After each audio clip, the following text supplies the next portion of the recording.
কঠোর বিধিনিষেধে গাড়ির দখলের সড়ক পায়ে হেঁটেই রাজধানীমুখী মানুষ গাদাগাদি করেই ফেরি পারাপার করোনায় আরও ১১৬ জনের মৃত্যু।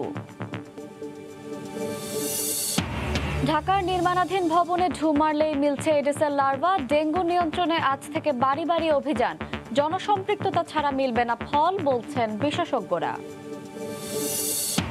ঝুঁকিপূর্ণ হয়ে উঠছে চট্টগ্রাম বন্দরের বহির্নোঙর। ২ সপ্তাহে ৩টি লাইটারেস জাহাজ ডুবি। বাল্কহেড ও কার্গো বোটের নিয়ন্ত্রণহীন চলাচলই দায়ী। এবং চীনের পূর্বাঞ্চলে তাণ্ডব চালিয়ে সাংহাইয়ের দিকে ধেয়ে আসছে টাইফুন ইনফা। হেনানে বন্যায় মৃতের সংখ্যা বেড়ে ৬৩। লন্ডনেও আকস্মিক বন্যা।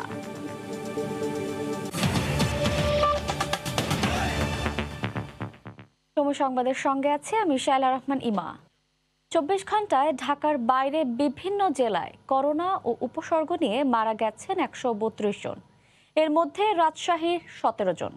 সবশেষ খবর জানাতে রাজশাহী মেডিকেল কলেজের সামনে থেকে সরাসরি যুক্ত হচ্ছেন সহকর্মী রাকিবুল হাসান। রাকিব। ধন্যবাদ ইমা। রাজশাহী মেডিকেল কলেজ হাসপাতালে গেল ২৪ ঘন্টায় করোনা এবং উপসর্গ নিয়ে ১৭ জনের মৃত্যু হয়েছে, যার মধ্যে করোনায় আক্রান্তই ছিল ৮ জন এবং বাকি ৯ জনের ছিল উপসর্গ।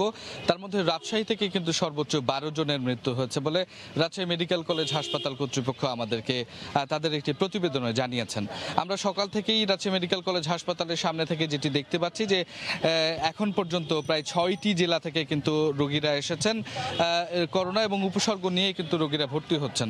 সকাল থেকে এই পর্যন্ত প্রায় ৮ জন করোনা এবং উপসর্গ নিয়ে হাসপাতালে ভর্তি হয়েছে এবং গেল ২৪ ঘন্টার হিসেবে বলা হচ্ছে প্রায় ৪২ জন রোগী আসলে ভর্তি আছেন। এবং আপনি জানেন রাজশাহী মেডিকেল কলেজ হাসপাতালে করোনার জন্য নির্ধারিত যে শয্যা সেটি ৫১৩টি, যার বিপরীতে আজ কিন্তু রোগীর সংখ্যা কমেছে, সেটি ৩৯৯ জন ভর্তি আছে। তো সেক্ষেত্রে আমরা রোগীর স্বজনদের সাথে সকাল থেকে কথা বলেছি বারংবার। তারা যেটি বলছেন, ভেতরে আইসিইউ এর প্রয়োজন হচ্ছে অনেক বেশি। সেক্ষেত্রে রাজশাহী মেডিকেল কলেজ হাসপাতালে কিন্তু শুধুমাত্র ৩০টি শয্যা রয়েছে আইসিইউ এর। সেক্ষেত্রে ২২টি করোনার জন্য নির্ধারিত থাকলেও কিন্তু সেইখানে সুযোগ পেতে কিন্তু অনেক বেশি চাপ সহ্য করতে হচ্ছে রোগীর স্বজনদেরকে। অনেক ধর্ণা ধরতে হচ্ছে।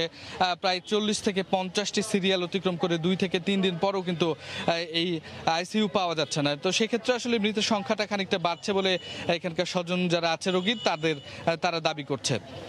অন্যদিকে হাসপাতাল কর্তৃপক্ষ যেটি বলছে, গেল মাসের তুলনায় এই মাসে কিন্তু রোগীর ভর্তির সংখ্যা কমে আসছে এবং একই সাথে যে মৃত্যুর হার সেটি প্রত্যেক দিনে হয়তো খানিকটা কম বেশি হচ্ছে, কিন্তু সেটি ক্রমশ নিচের দিকে নামছে বলে তারা দাবি করছেন। তবে হাসপাতালে আইসিইউর সংকটটি রয়েছে। এবং রাজশাহী মেডিকেল কলেজ হাসপাতাল গেল ২৪ ঘন্টায় এখানে যে ২টি পিসিআর ল্যাব রয়েছে সেখানে বলা হচ্ছে ইমা যে প্রায় ৪৪৪ জনের যে নমুনা নেওয়া হচ্ছে, যার মধ্যে কিন্তু ১৩৭ জনের নমুনা সংগ্রহ করা হচ্ছে, যেটি ৩০% খানিকটা উপরে, যেটি গত দিনের তুলনায় ১৪% কম।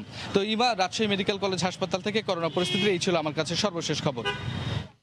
রাজশাহীতে করোনা পরিস্থিতির সবশেষ খবর জানাচ্ছিলেন সহকর্মী রাকিবুল হাসান। করোনার মধ্যেই ডেঙ্গুর প্রকোপ। রোগী বাড়লেও রাজধানীতে বাড়েনি ডেঙ্গু সচেতনতা। বিশেষ করে নির্মাণাধীন ভবনগুলোতে গেলেই মিলছে এডিসের লার্ভা। রোগের চাপ সামলাতে বেগ পেতে হচ্ছে হাসপাতালগুলোকে।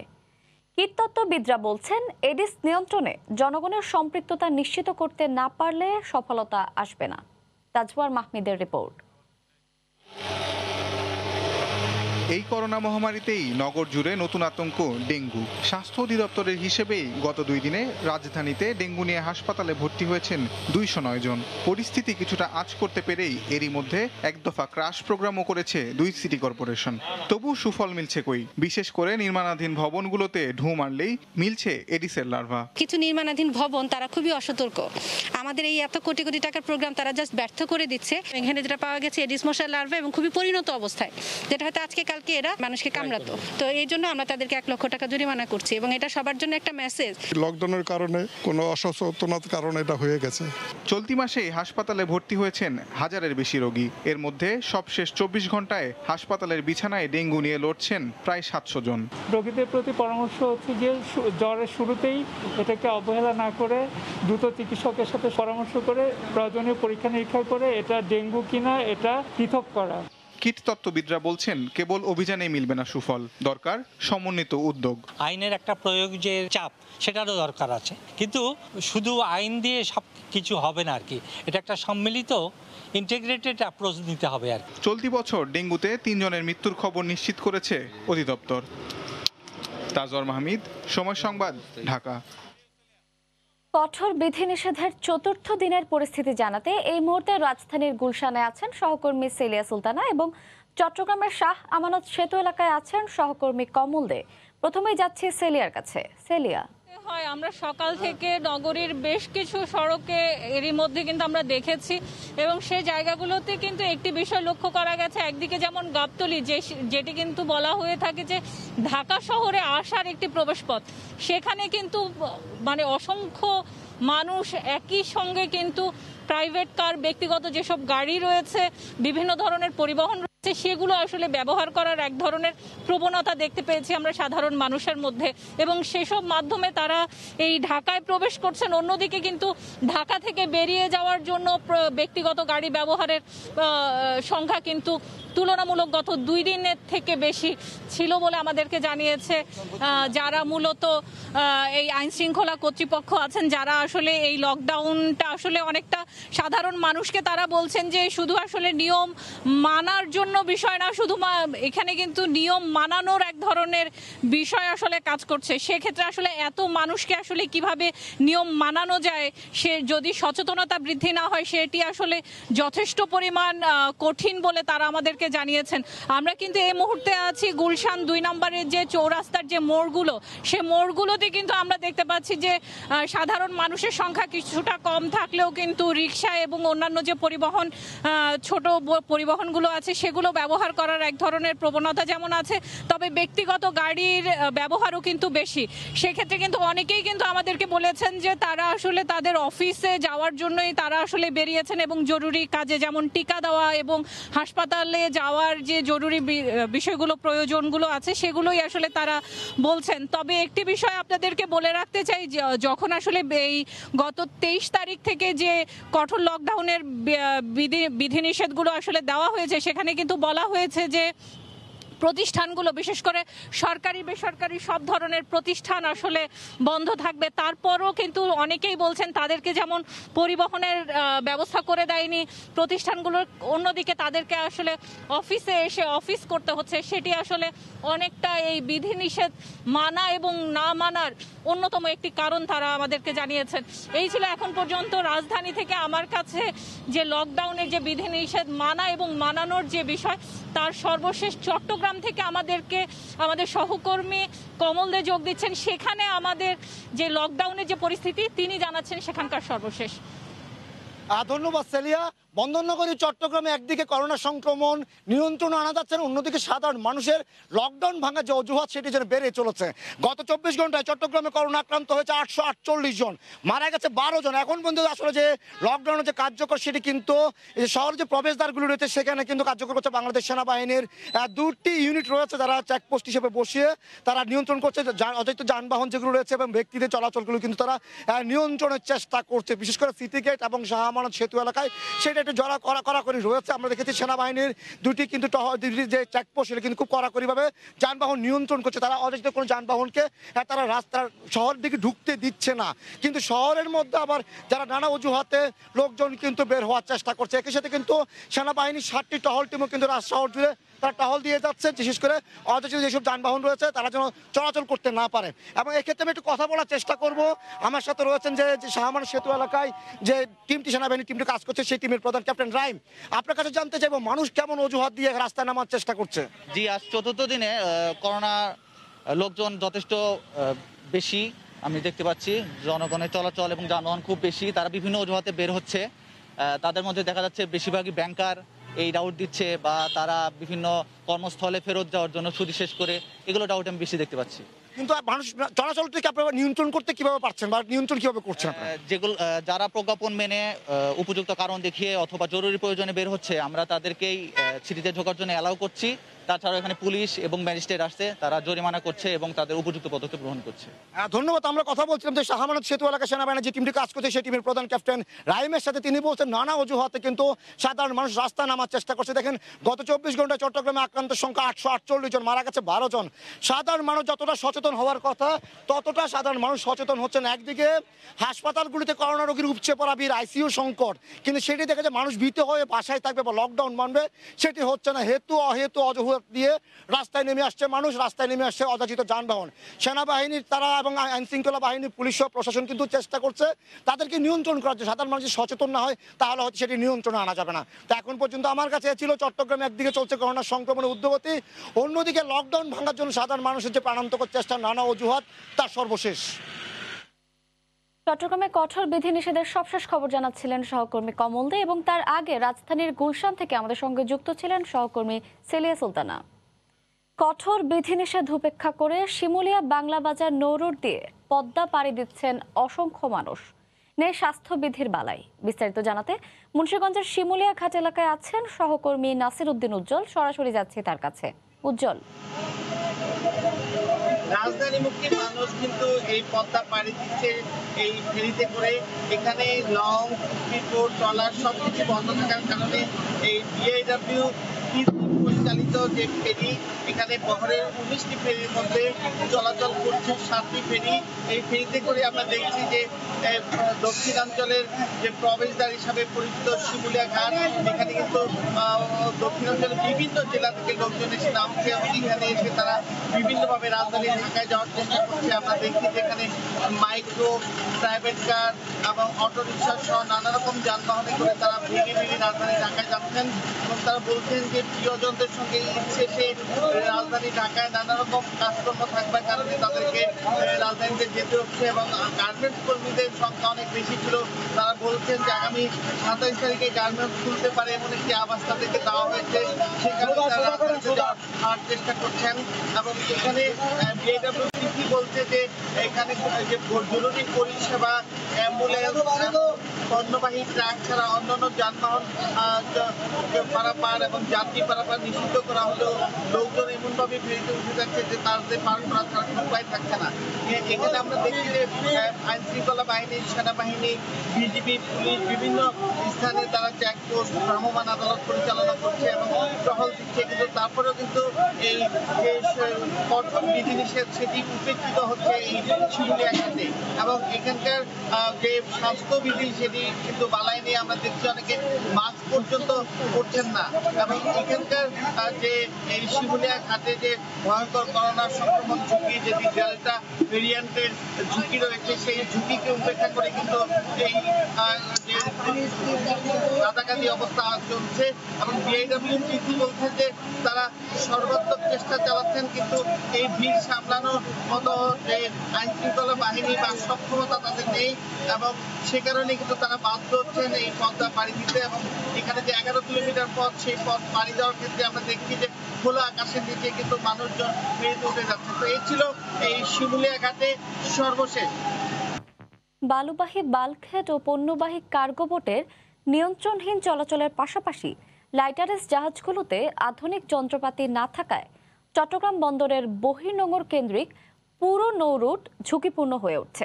2 সপ্তাহে 15 নটিক্যাল মাইলের মধ্যে 5টি দুর্ঘটনায় ডুবে গেছে কোটি কোটি টাকার পণ্য নিয়ে 3টি লাইটারেস জাহাজ। সাখাওয়াত টিপুর ক্যামেরায় কমলদের রিপোর্ট। চট্টগ্রাম বন্দর হয়ে বহির্নোঙরের এই নৌরুট দেখতে যতটা সহজ মনে হচ্ছে, প্রকৃত অর্থে ততটা সহজ নয়। গত 2 সপ্তাহে এই রুটের 15 নটিক্যাল মাইলের মধ্যে 5টি দুর্ঘটনায় ডুবে গেছে পণ্য বোঝাই 3টি লাইটারের জাহাজ। সবশেষ 13 জুলাই ডুবে পদ্মা সেতুর মালামাল নিয়ে এমবি হ্যাংগেং 1 নামে একটি জাহাজ। এর আগে 10 জুলাই ডালবাহী এমবি ফুলতলা 1 এবং 3 জুলাই আমির শাহ নামে আরও একটি বালুবাহী জাহাজ ডুবে যায়। যেসব লাইটারের ভেসেল আছে ওগুলো অত্যন্ত পুরাতন এবং স্পিডও কম থাকে, রেডার নাই এবং জিপিএসও খুব কম সংখ্যক জাহাজের ভিতরে আছে। চোখের আন্দাজের উপরে জাহাজটা চালায়। যখনই সমুদ্র উত্তাল হয় এবং স্রোত বেশি থাকে তখন তারা ওইখানে কন্ট্রোল করতে পারে না। বিভিন্ন দেশ থেকে আমদানি করা চাল, ডাল, গম, চিনি, জ্বালানি তেল, সিমেন্ট, ক্লিংকার, পাথর, কয়লা সহ নানা ধরনের পণ্য 250-র বেশি লাইটারের জাহাজের মাধ্যমে এই রুট দিয়ে দেশের বিভিন্ন স্থানে পৌঁছানো হয়। দুর্ঘটনার ফলে কোটি কোটি টাকা যেমন ক্ষতি হচ্ছে, তেমনি অন্যান্য জাহাজ চলাচলের জন্য রুটটিও বিপজ্জনক হয়ে উঠছে। একটা লাইটার ধরেন 5 থেকে 10 কোটি টাকা, একদম মালিক একেবারে সর্বশান্ত হয়ে যাচ্ছে। ডুবে গেলে জাহাজের মালিক কিন্তু এটাকে স্যালভেজ করতে তার প্রচুর ইনভলভমেন্টের ব্যাপার আছে। অনেক সময় স্যালভেজ করা যায়, অনেক সময় করা যায় না। এতে করে অনেক সময় অনেক জাহাজ মালিক দেউলিয়া হয়ে যায়। এই রুটের দুর্ঘটনার কারণ হিসেবে লাইটারের জাহাজের নানা ত্রুটি চিহ্নিত করেছে বন্দর কর্তৃপক্ষ। লাইটার ভেসেলগুলোর ভিতরে কোনো ওয়াটার ট্যাপ সাবডিভিশন নাই, ওরা একটা ট্যাঙ্কের ভিতরে সব কার্গোগুলো নেয়, তখন সে অটোমেটিক জাহাজটা ক্যাপসাইজ হয়ে যায়, তখন জাহাজটা ডুবে যায়। দেশে বর্তমানে 2600 লাইটারের জাহাজের নিবন্ধন থাকলেও নিয়মিত চলাচল করছে 1700, তবে অনুমোদনহীনভাবে চলাচল করছে আরও কয়েকশো বাল্কহেড ও কার্গো বোট। চট্টগ্রাম বন্দর থেকে পণ্য নিয়ে যে কোনো লাইটারের জাহাজকে নদী বন্দরগুলোতে পৌঁছাতে হলে পাড়ি দিতে হয় সুদীর্ঘ বহিনোঙ্গর, আর এই বহিনোঙ্গর ক্রমশ জাহাজ চলাচলের জন্য ঝুঁকিপূর্ণ হয়ে উঠছে।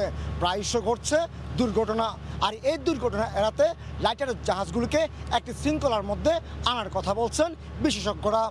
চট্টগ্রাম বন্দরে বহিনোঙ্গর থেকে কমল দে, সময় সংবাদ। প্রয়োজনীয় জনবল আর দ্রুতগামী নৌযানের অভাবে খুঁড়িয়ে খুঁড়িয়ে চলছে দ্বীপ জেলা ভোলার নৌ পুলিশের কার্যক্রম। মেঘনা তেঁতুলিয়া নদী সহ সাগরকুলের মুক্ত জলাশয়ের নিরাপত্তার জন্য নিযুক্ত মাত্র 25 জন পুলিশ সদস্য। জেলেদের জানমাল রক্ষায় নৌ পুলিশকে শক্তিশালী করার দাবি সংশ্লিষ্টদের, আর নানা সীমাবদ্ধতার মধ্যেও সর্বোচ্চ চেষ্টা চালাচ্ছে বলে জানায় কর্তৃপক্ষ। নাসির উদ্দিন লিটনের তথ্য ও উৎপল দেবনাথের ছবি নিয়ে রিপোর্ট। মেঘনা তেঁতুলিয়া নদীর প্রায় 200 কিলোমিটার এলাকাকে দস্যুমুক্ত রেখে মাছ ধরার পরিবেশ সৃষ্টি, মাদক ও চোরাকারবারি রোধে 2018 সাল থেকে ভোলায় কাজ শুরু করে নৌপুলিশ। এর পাশাপাশি নদী ও সমুদ্রে মাছ ও জীববৈচিত্র্য রক্ষায় সরকারি নির্দেশনা বাস্তবায়ন করে সংস্থাটি। তবে বিশাল এ কর্মযজ্ঞের জন্য জেলার ইলিশায় একটি নৌথানা ও মির্জাকালুতে একটি নৌ পুলিশ ফাঁড়ি স্থাপন করা হয়েছে। এতে একজন পরিদর্শক সহ মোট 25 জন সদস্য কর্মরত থাকলেও তাদের কার্যক্রম পরিচালনার জন্য নেই কোনো যানবাহন ও জলযান। ফলে অভিযান পরিচালনার জন্য তাদের অন্যের দ্বারস্থ হতে হয়। উপকূলের নৌপুলিশকে আরো শক্তিশালী করার দাবি সংশ্লিষ্টদের। আমরা একটা খবর দিলে তারা আসতে 3-4 ঘন্টা সময় লাগে। ডাকাতি ধরলে আমরা তো কোনো পুলিশের ধরেন বাহিনীর কোনো আর্থ পাই না। যদি আরো উন্নত মানের কোনো যান থাকতো তাইলে তারা আমাদেরকে উদ্ধার করলে আমাদের সুবিধা হইতো। যে বোটগুলো ভাড়া নেয়, বোটগুলো দিয়ে দূরে ধরতে পারতেছে না। বোট বাড়ির নিরাপত্তা একটা নৌ পুলিশের ক্যাম্প থাকলে ভালো হইতো আর কি। নৌযান ও জ্বালানি সংকটে সব কার্যক্রম বাস্তবায়ন সম্ভব হচ্ছে না বলে জানান ইলিশা নৌ থানার কর্মকর্তা। অনেকগুলো অপারেশন সঠিকভাবে হয় না দ্রুতগামী যানবাহন না থাকায়। তবে সীমিত সামর্থ্যের মধ্যেই সর্বোচ্চ চেষ্টার কথা জানান বরিশাল অঞ্চলের নৌ পুলিশের কর্মকর্তা। প্রত্যেকটা ইউনিটের দূরত্ব প্রায় 100 কিলোমিটার। আসলে অল্প জনবল দিয়ে এবং এই লজিস্টিক সাপোর্ট দিয়ে এটা সম্ভব না। জেলার 2 লক্ষাধিক জেলের যানবাহনের নিরাপত্তা ও চোরাকারবারি রোধে সাগরকুলের ঢালচর, চর কুকরিমুকরি ও চর নিজামের মতো দুর্গম এলাকায় নৌ পুলিশ ফাঁড়ি স্থাপনের দাবি এলাকাবাসীর। সময় সংবাদ। 7 মাস বন্ধ থাকার পর আগামী 10 আগস্ট থেকে বিদেশি মুসল্লিদের জন্য পবিত্র ওমরাহ পালনের অনুমতি দিল সৌদি আরব। তবে 2 ডোজ টিকা নেওয়া ব্যক্তিরাই কেবল ওমরাহ করার সুযোগ পাবেন বলে জানিয়েছে দেশটির হজ ও ওমরাহ মন্ত্রণালয়। বিস্তারিত আরিফুর রহমানের রিপোর্টে। করোনা মহামারীর কারণে বিদেশি নাগরিকদের জন্য সাময়িক স্থগিত থাকা ওমরা পালন আবারও শুরু করার সিদ্ধান্ত নিয়েছে সৌদি আরব। 1 মহররম বা 10 আগস্ট থেকে বিদেশিদের ওমরা পালনের অনুমতি দেবে দেশটি। এরই মধ্যে রোববার থেকে সৌদি আরবে বসবাসরত মুসল্লিরা ওমরা পালনের অনুমতি পেয়েছেন। তবে আগামী মাস থেকে ওমরাতে যাওয়ার অনুমতি দেওয়া হবে কোন কোন দেশ থেকে সেই তালিকা এখনো প্রকাশ করা হয়নি। দেশটির হজ ও ওমরা মন্ত্রণালয় জানায়, ওমরা পালনের জন্য বিদেশ থেকে আগত মুসল্লিদের স্বাস্থ্যগত নিরাপত্তা নিশ্চিত করে করোনা ভাইরাস সংক্রান্ত সব ধরনের সাবধানতা অবলম্বন করা হবে। একই সঙ্গে মুসল্লিদের সৌদি সরকারের সকল নিয়মকানুন কঠোরভাবে মেনে চলতে হবে। পাশাপাশি মুসল্লিদের অবশ্যই করোনা টিকার 2 ডোজ নিয়ে তারপর আবেদন করতে হবে। বয়স হতে হবে 18 বছরের ওপর। করোনার কারণে গত 7 মাস দেশটির আভ্যন্তরীণ মুসল্লিরা অনলাইনে নিবন্ধনের মাধ্যমে ওমরা পালনের বিশেষ সুযোগ পেয়েছেন। এর আগে গত বছরের 1 নভেম্বর থেকে সৌদি আরবের বাইরে থেকেও মুসল্লিরা ইবাদতের উদ্দেশ্যে মসজিদুল হারামে প্রবেশের সুযোগ পেয়েছিলেন, কিন্তু বিশ্বের কয়েকটি দেশে করোনার দ্বিতীয় ও তৃতীয় ঢেউ ছড়িয়ে পড়ার সংক্রমণ এড়াতে আবারও তা স্থগিত করা হয়। হজ এবং ওমরা পালনের জন্য প্রতি বছর সারা বিশ্ব থেকে কয়েক লাখ ধর্মপ্রাণ মুসলমান সৌদি আরবে ভ্রমণ করে থাকেন। তবে মহামারী করোনার কারণে গেল 2 বছর নির্দিষ্ট সংখ্যক মুসল্লি হজ ও ওমরা করতে পেরেছেন। আরিফুর রহমান, সময় সংবাদ, সৌদি আরব। সময় সংবাদে আরও থাকছে, ইনজুরি থেকে সেরে উঠতে 2 ধাপে পুনর্বাসন প্রক্রিয়ায় অংশ নেবেন তামিম ইকবাল। ইনজুরিতে পড়ায় বাংলাদেশের বিপক্ষে খেলবেন না অ্যারন ফিঞ্চ। ভারতের মুর্শিদাবাদে বহরমপুর মানসিক হাসপাতালে চিকিৎসাধীন বরিশালের পারভিন আক্তার। সময় সংবাদে প্রতিবেদন প্রচারের পর হদিস পেলেন স্বজনরা। দ্রুত দেশে ফিরিয়ে আনতে সরকারের সহযোগিতা চেয়েছেন তারা। এদিকে পারভিনকে ফিরিয়ে আনতে সংশ্লিষ্ট মন্ত্রণালয়ে যোগাযোগ করার আশ্বাস জেলা প্রশাসনের। আমিনুল ইসলামের ক্যামেরায় ফিরদাউস সোহাগের রিপোর্ট। বরিশালের বাবুগঞ্জের পারভিন নিখোঁজ বহু বছর ধরে। দীর্ঘদিনের যোগাযোগহীনতায় স্বজনরা অনেকেই তাকে ফিরে পাওয়ার আশাও ছেড়ে দেন এক সময়, কিন্তু একটি সংবাদ তাদের মনে আবার আশা জাগায়। সময় সংবাদের মাধ্যমে সম্প্রতি স্বজনরা জানতে পারেন পারভিনের অবস্থান। বাড়ি চলে যেতে মনে হয়, থাকতে আর ইচ্ছে করে না। তবে রহমতপুর থেকে কিভাবে ভারতে গেলেন তিনি তা জানেন না কেউই। সর্বশেষে যে নিখোঁজ হয়েছে এরপরে আর আমরা অনেক খোঁজাখুঁজি করেও আমরা পাইতেছি না। পারভিন আইতে পারে আর এই দেশে আমাকে সবাই দেখতে পারে, এই চেষ্টা সরকার করবে, তার কাছে আমি আবেদন জানাইলাম। স্থানীয়রা জানান পারিবারিকভাবে অসচ্ছল হওয়ায় চিকিৎসা নেওয়া সম্ভব হয়নি। পারভিনের মাও মানসিক ভারসাম্য হারিয়ে বাড়ি থেকে নিখোঁজ হন অনেক আগেই। আমি যতটা জানি এর ফ্যামিলি খুবই অসচ্ছল। গার্ডিয়ান বলতে তার চাচারা আছে, তার বাপ অনেক আগেই মারা গেছে, আর ওর মা জীবিত আছে বা নাই সেটা জানি না, তিনিও মানসিকভাবে অসুস্থ ছিলেন। এদিকে পারভিনকে ফিরিয়ে আনতে দ্রুত যথাযথ উদ্যোগ নেয়ার কথা জানান জেলা প্রশাসক। আমরা এটি আশা করি, বিশ্বাস করি যে আমরা চেষ্টা করলে তাকে আমরা খুব দ্রুত নিয়ে আসতে পারবো এবং তার জীবন যাপনের জন্য যা যা প্রয়োজন করা দরকার সেটি অবশ্যই রাষ্ট্রের পক্ষে, মাননীয় প্রধানমন্ত্রীর পক্ষে, জেলা প্রশাসনের পক্ষ থেকে আমরা দায়িত্ব নেব। স্বজনরা জানান পারভিন স্বামী পরিত্যক্তা। পরিবারে তার 1 মেয়ে এবং 3 বোন ও 1 ভাই রয়েছেন। ফিরদাউস সোহাগ, সময় সংবাদ, বরিশাল। মহানগরীকে পরিচ্ছন্ন রাখেন তারা, দূর করেন আবর্জনা, কিন্তু তাদের জীবনেই দিনে দিনে জমছে সংকটের পাহাড়। ঢাকা দক্ষিণ সিটি কর্পোরেশনের মাস্টার রোলে কাজ করা পরিচ্ছন্নতা কর্মীরা প্রায় 2 মাস ধরে বেতনের মুখ দেখেননি। করোনাকালে নাগরিকদের সুস্থ ও সুন্দর রাখা এই জরুরি সেবাদানকারীদের বঞ্চনার খবর জানাচ্ছেন বেলায়েত হোসেন। দুর্গন্ধ আর ঘৃণা হজম করে রাত দিন এক করে কাজ করছেন তারা। জীবিকার তাগিদে মারাত্মক স্বাস্থ্য ঝুঁকি নিয়ে শহরকে করছেন ধুয়ে মুছে পরিষ্কার। ময়লা আবর্জনা সবার কাছেই ঘৃণিত, কিন্তু কিছু মানুষের জীবন কাটে এই আবর্জনার মাঝেই। তারা পরিচ্ছন্নতা কর্মী। রাজধানীর শান্তিনগর এলাকায় দেখা মেলে পরিচ্ছন্নতা কর্মী হাবিবুর রহমানের। ঈদে বেতন বোনাস কিছুই পাননি, তবু কষ্ট বুকে চেপেই কাজ করছেন আপন মনে। অস্ফুট কথা যেন চোখ দিয়ে অশ্রু হয়ে ঝরে পড়ে। দুঃখের বিষয়, বেতন দেয়নি। আসলে আমাদেরকে নিয়ে কেউ ভাবেনি, কখনো ভাববে কিনা জানি না। আমরা যে টাকা বেতন পাই, আসা যাওয়ার খরচ, বাসার বাচ্চা বলাবেন খরচ নিয়ে চলে আসলে কষ্ট। কদিন আগেই হাবিবুর রহমানের 3য় সন্তান পৃথিবীর আলো দেখলো, কিন্তু অভাবের সংসারে হাসপাতালের খরচই বাহুল্য। আমার একটা মেয়ে বাচ্চা হয়েছে, আপনারা সবাই দোয়া করবেন। মানুষটা থেকে হাত পেতে এনে সংসার চালাইতো, এরকম চাকরি আমরা করতেছি। শুধু হাবিবুর রহমানই নয়, ঢাকা দক্ষিণ সিটি কর্পোরেশনের মাস্টার রোলে কাজ করা বেশিরভাগ পরিচ্ছন্নতা কর্মী গত প্রায় 2 মাস ধরে কোনো বেতন পাননি। এর মধ্যেই অভাবে অনাহারে কেটে গেছে তাদের ঈদুল আজহা। আমাদের জুন মাস থেকে এ পর্যন্ত আমাদের কোনো স্যালারি নেই। পেটে না দিয়ে আমরা কিভাবে কাজ করি? আমাদেরও তো ছেলে সন্তান, বউ বাল বাচ্চা আছে। জন নাই, বৃষ্টি নাই, বাদল নাই, সব সময় কাম করা লাগে আমাগো, তবুও আমরা কোনো বেতন পাইতেছি না। আমরা মাই পোলা লইয়া কেমনে আমরা সংসার চালি? বাড়িওয়ালা তো ডেলি চিল্লা ফালা করতে আছে, এই কারণে তো আমরা বুঝতেছি না যে কি করব।